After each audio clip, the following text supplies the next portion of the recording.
Hello and welcome to 200 North Main, the show where we talk about all the wonderful things happening at the Wallingford Public Library, located, guess where? You guessed it, 200 North Main Street in Wallingford, Connecticut. I am Julie Rio, the Adult Programming and Community Services Librarian at the library. And joining me today is Sunnie Scarpa, who is the head of Children's Services. Hi, Sunnie, how are you today? I'm great, thanks. We always have fun. Yes, always have fun. So today we're going to talk about some programs that are coming up in December. Okay, so what have you got for us? Okay. So as you know, at the end of December, all the kids go on a holiday break from school, and parents are looking for things to do, especially since it will most likely be too cold for playing outside. So they're looking for fun things to keep the kids from getting bored over the school break. And to keep the parents from getting bored, too. Yes. So we have 3 great things planned for later that week. On Wednesday, December 7th, we're starting off with a really fun new idea. We're going to be registering families for a planetarium show. If you remember way back to when we talked about summer reading, one of the things the kids earned by reading books were votes for 3 different charities having to do with the night sky, astronomy, that type of thing. And the kids in town voted overwhelmingly for the planetarium at Sheehan High School. Oh, how nice. So they used our donation to purchase a new show called Let It Snow, and their coordinator is going to show that and also show off the night sky. So this is a really unique opportunity for kids to come to a free planetarium show. Also, later that day, on the afternoon of the 27th, we're doing a winter sing-along. That's going to be a really fun drop-in program, no registration required, really for all ages 3 and up. And we're just going to sing a lot of those festive winter songs, Walking in Winter Wonderland, that type of thing. Let it snow. Exactly. I'm not going to sing, don't worry. Don't worry. I saw the look on your face, Sunnie, don't worry. A little fear right there. I'm not going to sing. Not today. So we have our we do have musically inclined children's librarians, thank goodness. They'll read some winter stories, sing some winter songs by the fireplace that we have in the children's room. That's going to be fun. And your children's librarians are Miss Allison. Is she the one who's musically inclined? Yes. How did I know that? And Miss Alyssa and Miss Carrie. And Miss Carrie also plays the ukulele. So we do have more than one musical talent, but I'm not sure she's going to be there that day. So okay. It's Miss Allison's show. And then later that week, on Saturday, December 30th at 11:30, we have this really fun program we've been doing for the past couple of years called New Year's Noon. Because midnight is way past bedtime. Yes. So if you have little kids who can't stay up that late or you don't want them to stay up that late, they can come to this program, they'll read a couple books, they'll decorate some noisemakers, and then they'll have their own countdown, but the countdown is to 12 noon instead of 12 a.m. Oh, that's so really much fun. Yep. And that's on Saturday the 30th. Correct. So right before New Year's. Yep. Very good. Yeah. As you know, of course, even outside of our programs, we always have fun things to do at the library. We always have books and movies. We have those new binge boxes that are great for holiday break, and all sorts of different activities and displays to look at. Yeah. So and it's those always a good binge idea. boxes, once someone on our staff, Chris, put those together, and it's a collection of 5 movies, and they have different themes. So some of them are holiday themed, some of them are directors themes, some of them are road trip themed, and they're really neat. They go out for 2 weeks, right? Yes. And can't renew them, but in 2 weeks you can watch the 5 movies, and they're just really a lot of fun. They're great, and we have some new Disney ones that I helped him create. Yep. So they're perfect for families, Star Wars, Lord of the Rings, Harry Potter, all that good stuff. So there are some geared more towards grown-ups and some geared towards families. So a great option for those cold winter months, anytime there's not school, to enjoy that as a family. Yeah, definitely. Now, when do your story times start back up? Is that in January? Our winter storytime session starts mid-January, which means pre-registration for Wallingford residents will start mid-December. Okay. And all the information is on our website, yes, of course. Which is wallingfordlibrary.org. Now, I know you have some big programs coming up. I do, you know, and these are just a few of the programs happening in December. First thing is on Saturday, December 9th, the Etsy entrepreneurs are having a holiday bazaar. Nice. Now, the Wallingford Library we've sponsored for the last couple of years a workshop that teaches artisans and artists how to use Etsy, which is an online crafts store. And so the people who have participated in that program will be coming to the library on December 9th to showcase their wares and sell them, and you can find maybe a unique gift for someone on your shopping list this year. It's perfect timing, and it's a nice way for local people to get to know local artisans and not have to pay shipping and handling the way they would with an online store like Etsy. It's great. Yes, support your local artists. Definitely. And then on Tuesday, December 12th, is the Wallingford Gardens Club's annual holiday tea. That's a good one. Yeah. Now, I haven't participated in this before because, as you know, this is my first full year with the Wallingford Library. But I hear that this is really a fabulous event. They showcase different sandwiches, homemade sandwiches, and sweet treats, and as well as they show off some of their holiday decorations. So I'm really looking forward to that. And so it's always a really festive event. Yeah. They really go all out, so it's going to be fun. And then on Wednesday, December 13th, is the SCOW School of Music, the Spanish community of Wallingford, their School of Music's annual Christmas Villancicos. I've been practicing that. Good. Very nice accent. So their students who range in age from 5 to 13 years old are going to be performing Christmas carols from different regions of Spain. Wonderful. And so that should be a lot of fun, too. I know the kids have been working hard to put the show together. So that should be a lot of fun as well. Nice. And then some other things that are not holiday related are the teen program on Friday, December 8th. They're having an hour of code. Our teen librarian, Jennifer Nash, is really very good in putting together a lot of different programs to reach kids who have different interests. And this hour of code is part of a global movement to get kids interested in computer science and computer programming. I've heard really good things about this program. I'm really excited she's bringing it to Wallingford. Yeah. So for an hour, the kids get a device, an iPad, a laptop, and they get to do a different computer code that'll do something on the computer. Fun. Yeah. And so if kids can't attend that, Jennifer can actually give them the information and they can participate at home on their own device. So that's fantastic. And something else is on Monday, December 11th, is another episode in our Made in Wallingford series. In Wallingford, there are so many different manufacturers. I was actually quite surprised. I had the idea to do this program to put together, you know, different manufacturers in Wallingford, and what do they do? You hear their names, and, you know, sometimes you don't know what they manufacture, or you drive past them on the road, and what exactly are they doing in there? That has definitely happened to me. And, exactly.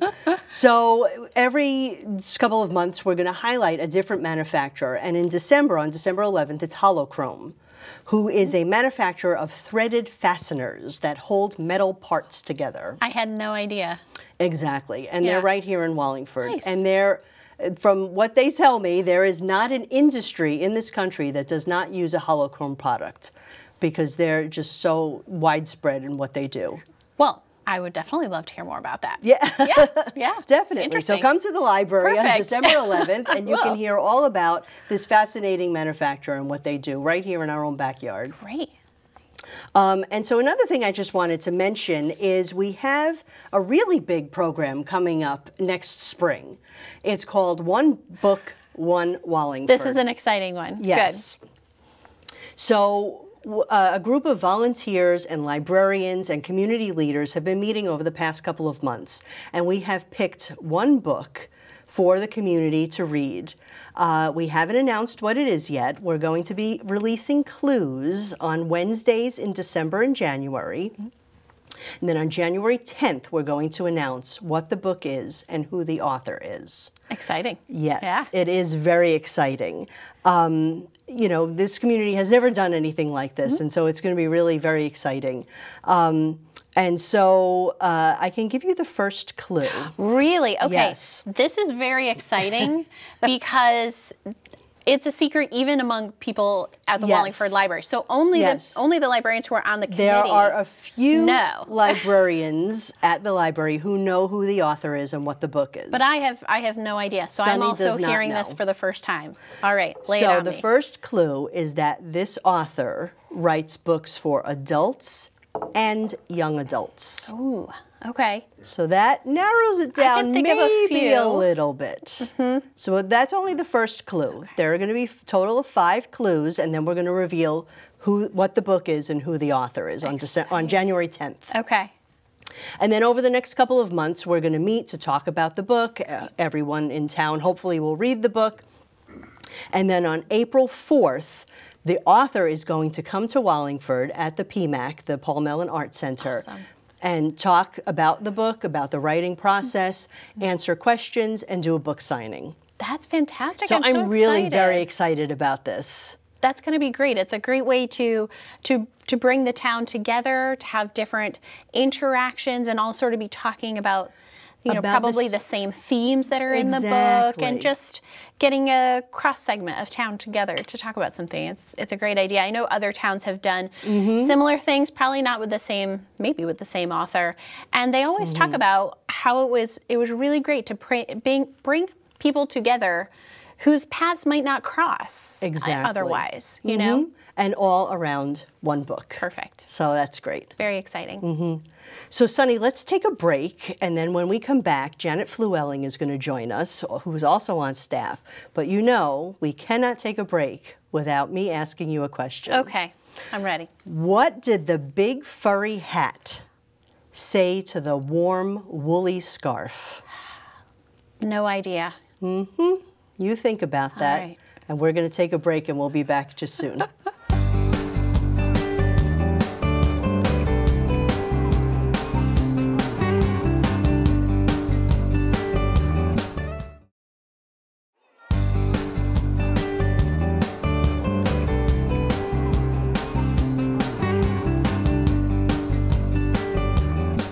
Hello, and welcome back to 200 North Main. My name is Julie Rio. I am the Adult Programming and Community Services Librarian at the library. And before we left for the break, I asked you a very important question. What did the big furry hat say to the warm woolly scarf? Any guesses? No idea. You hang around while I go on ahead. I'll do my own drum roll this time. Good one. Good job. And joining me again, as always, is Sunnie Scarpa, my sidekick, who is the head of Children's Services at the library. And also joining us today is Janet Flewelling, who is the head of Emerging and Creative Technologies at the library. Welcome, Janet. Thank you for joining us. Thank you for having me. So, Janet, head of Emerging and Creative Technologies. Explain to us what that means. Okay, well, my job is a wide range of technology-related services, so I handle the management of all the computers in the library. I'm sort of like a project manager in that I don't necessarily do the hands-on work myself, but I am the person who calls somebody else to fix everything. And I also oversee the Collaboratory, which is our makerspace, digital media lab, and co-working space. And I also work at the information desk doing reference service, so I get to do a lot of different and fun things. Yes, and we all call you when there's a problem with the computers. Yes. So let's talk about the Collaboratory. You said it's a maker space, co-working space, and Digital media lab. digital media lab. What do all of those things mean? So a makerspace is a place where people can gather to do things together and to create things together. And it's been a really powerful movement over the last few years. People really want to have the opportunity to get together, to learn together, and to create new things together. So the idea is not necessarily that one person is the instructor per se, but that you're learning together too. So that's what the Collaboratory is really designed to allow people to explore. We also offer spaces for people to do co-working. There aren't a lot of opportunities necessarily for people people to get together and have a meeting, to work together on a presentation board, unless they already have their own office. So we figured this was a good fit because the library is a neutral and happy place for most people. Mm-hmm. And then as far as a digital media lab, a lot of people also want to learn skills like videography or music production, and usually the software for those types of programs is very, very expensive. Yeah. So we now have things like Adobe Creative Cloud on the Collaboratory computers, which allows people to have access to these very high-end tools without having to pay for it themselves. That's great. So it is great. Now, the Collaboratory opened last year, about September, October? Right. We had our soft opening at the end of August, and then we had our grand opening on September 10th. So it's been a year, and I mean, it's a fabulous space. It really is. It's been a busy year for you. Yes, yes. We run lots and lots of programs in there.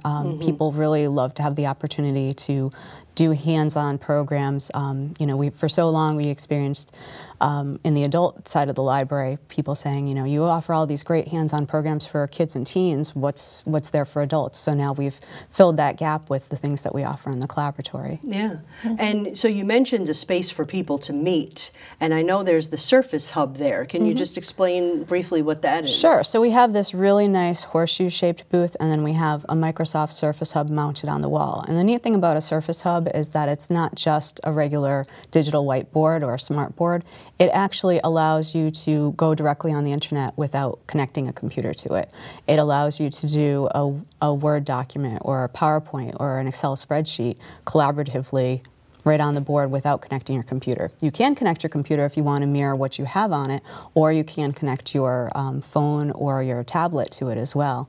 But it's more powerful than your traditional smart board type of device. And I think this is a perfect marriage with the library, because the library is where you go to learn. And so this is, now you're coming here to learn different technologies, and you're coming here to work with other people. It's like the perfect marriage, isn't it? It is, and it's really powerful in that, these are things that people don't necessarily have ready access to. A lot of times you have to have, a lot of financial means and possibly a lot of education to be able to use these things. And this is a safe space to explore that with very low risk for the person who's trying to learn. Sure. And so you say come to the Collaboratory to explore that. I know there are certain times when we have full service hours and certain times when it's self-service. So just explain to people what's the difference between full service and self-service. Sure. So we're lucky enough now to have 2 full-time creative technologies librarians. So we've actually expanded our full service hours, and that's Kaylee and Max. Yes, just want to give them a plug. And they cover the majority of our service hours in there, along with myself and a few other staff members that do half a day. So during full service hours, you can come into the Collaboratory and we will show you how to get started with some of the equipment and software. The remaining hours of the library where we don't have a staff person are considered self-service hours. So you're welcome to come in and use the main part of the space, but you do need to know how to use the equipment already if you want to partake of it.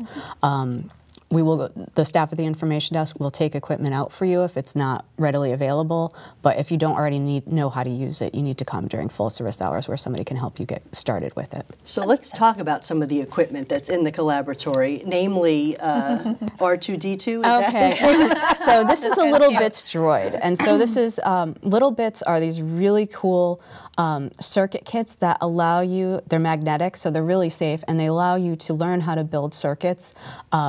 And they're designed for, everyone from elementary schoolers to, senior citizens can learn how to put together circuits. So our droid here, what it does is you can actually build the inside so you can see through it and see all the circuitry. And then you use an app on an iPad in order to control the different kinds of things that it can do. Can you make it spin? I can try to. Okay, without going off the table, let's try to make it spin. Let's see where we could go. So I've used these before. These are really fun. And does it make noise? It does. So.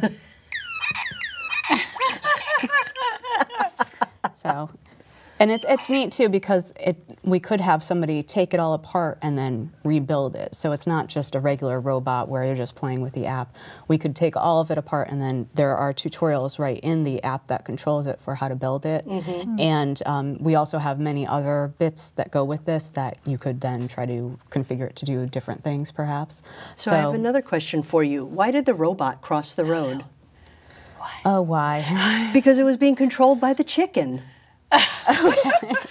Robot chicken joke. Robot Nice. chicken Yes, joke. okay. Come on, that's perfect. A twist on an old classic. So what are some other equipment in the Collaboratory? I know this was made in the Collaboratory. Yes. A little box. And so how did you do this? So one of our most popular pieces of equipment is our laser cutter, and it's an amazing tool. It can etch and cut many, many different types of materials. So you'll see that this box is carved out of craft plywood, and then you just hinge it together and you have this beautiful, intricate box. But we can also do things like glass, or we can do... this glass? Yes, that glass, for example. So you can etch a design onto glass. Or you can also use things like slate and make the coaster that you see in front of you. Yeah. And certainly you can put paper in there if you wanted to make wedding invitations or... And now does it cut the paper, or does it just put a design on the paper? With paper, it would be cutting it. Ooh, fancy. Yeah. These are great Christmas gift ideas too, or housewarming gifts. They're beautiful. Yeah, definitely. But we should say that the cutoff date for getting things in to have in time for Christmas is December 6th. Good. After December 6th, we cannot guarantee that it will be done by Christmas. Yeah. So maybe it'll be a nice New Year's or Martin Luther King Day. Valentine's gift. There you go. Perfect. There you go. Perfect.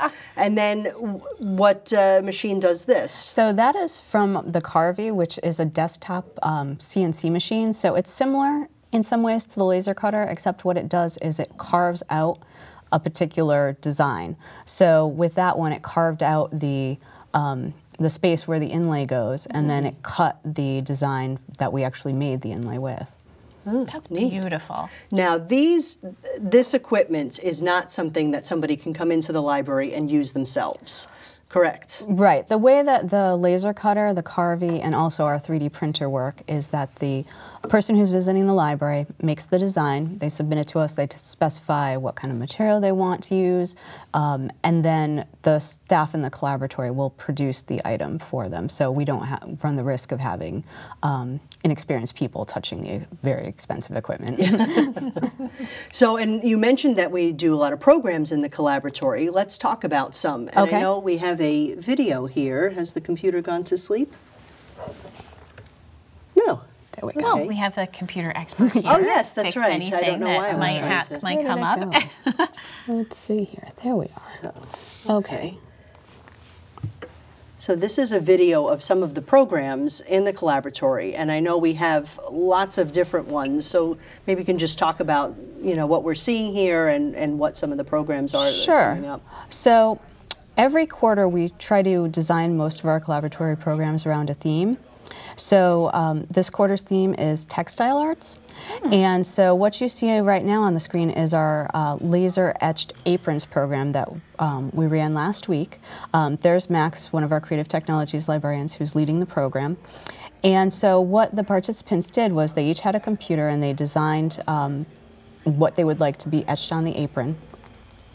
And then once the design was complete, Max went and ran the aprons through our laser cutter to do the etching. So you'll see that they're now working on some of the designs for that apron. And now Max is using the laser cutter in order to etch that design. Depending on the complexity of the design, it can be extraordinarily fast. It's pretty rare that something takes more than a half an hour to complete. I like the way that Apron said, it's not burnt, it's caramelized. that should be my apron. Big motto. I like it. It's your birthday, Julie. We'll make you one.